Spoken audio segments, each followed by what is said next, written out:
Okay. It's going to be a commentary for chapter 55 of my book, Metadimensional, which you can find on Kindle, listen to for free as an audiobook. The links are in the description. So chapter 55 is called Haunted by Order, which is also a line from one of my songs, a song called Stray, from the album The Golden Cage. But that's doesn't really matter a lot. Okay, so in the chapter before this, in the Metaphysics of Spite, I stressed the importance of understanding that the stories we tell ourselves are experientially unimportant, and experiential concerns not only matter, they might be they might matter a lot. They might matter to the point of changing nature at large, not just personal placebo effects, changing deciding whether we hit a catastrophe or we flourish as a civilization, as a species, because there is no world outside, because the world we perceive is just the consensus of experiential agents, the wakeful union. And there's nothing out there that is the physical world as we perceive it, the wakeful world. That's just an impression. That's its only manifestation as a collection, as a shared impression. Okay, so that's about. I'm in that chapter. I was saying that if we're doing things to so-called fix our reality, which is I suggested suffering from us not giving enough attention to experiential concerns and just going by using like definitions to try to get to a better reality, while saying that experience doesn't matter, doesn't exist, is a byproduct of materialistic processes. Then we're trying to fix it while at the same time we hate it, and our spite can do more harm than our attempts to make it better, because experiential concerns matter much more than we assume they matter. Like they matter, they have an impact directly on nature, not through the actions we do,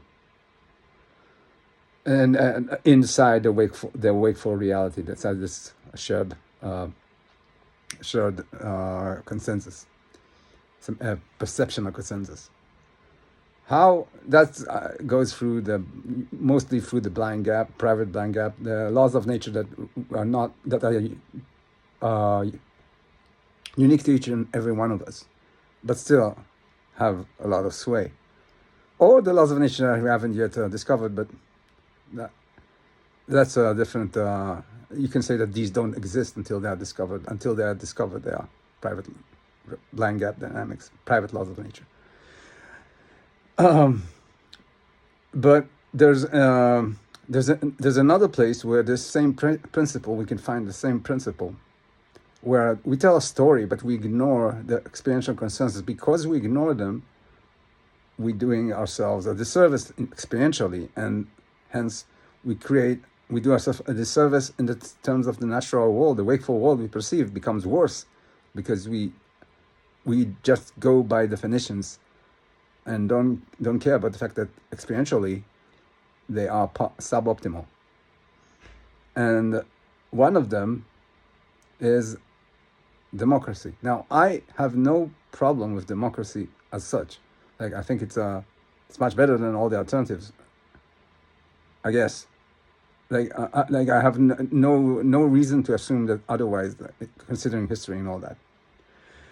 But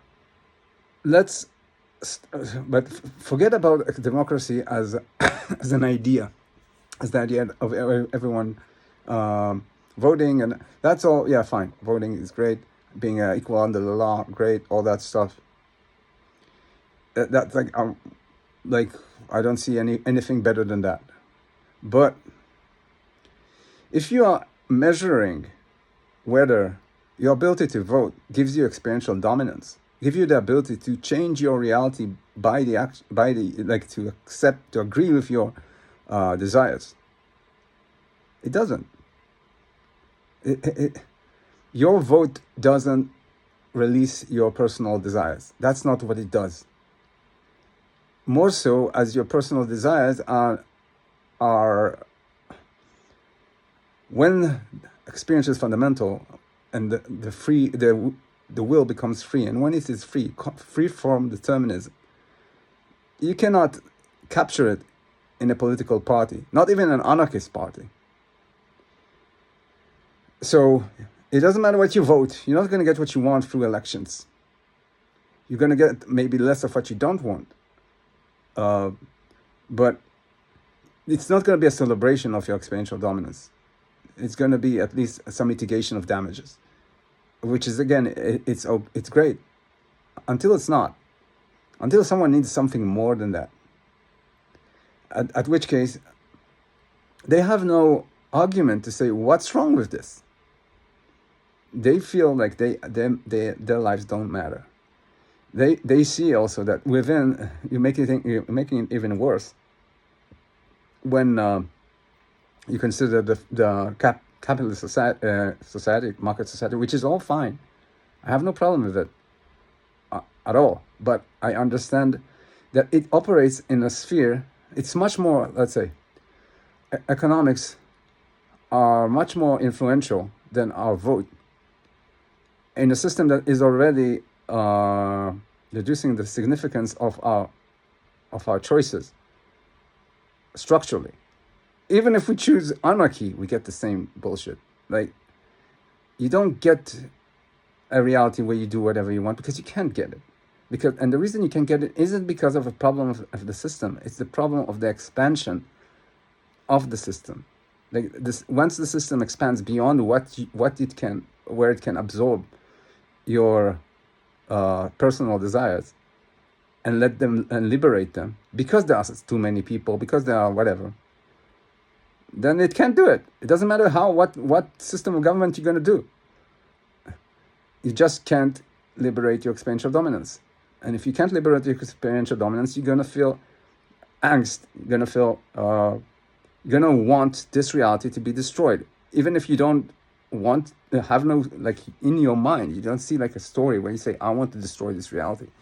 But you feel the desire to destroy it anyway. And that feeling, it matters. Like, we assume that it doesn't matter. If I don't act on my desires, then it's all fine. That's because we are looking at the wakeful world and saying, if I do something, unless I do something in the wakeful world, then it won't matter, because experience doesn't matter. We ignore the fact that there are private playing gap dynamics. We ignore the fact that we are make choices and thereby change the same laws that we say determine where we can operate. And I mean, it's like, and we put us like our desires are because of our inability to make any change, to destroy this reality. And it's not like you should know this. Like, okay, every time personally I go next to a ledge, I mention this, like a Thai cliff or something. I mentioned this example several times. I feel the urge to jump while at the same time terrified of it. And that merger of both experiential movements, eventually the average sum is for me to back away scared. But the thing is, I think that like I can explain it by the body gives me like this fear, and that drives me back. But the thing is, the fear is there, and it is, yes, but the desire to do it is also there, and the desire to destroy reality, because you don't get to liberate your experiential dominance in this reality, because you don't get to matter, is there, even if you know that there is no possible way for you to get anything better in this reality. And that every other alternative, including the alternative of diluting the amount of humans in your world, is worse than what we have right now. So you're fighting against yourself, and you don't even know it, because you think that the fact that you feel it and you don't let it, don't act on it, means that it doesn't affect reality, your shared reality, the wakeful world, but it does.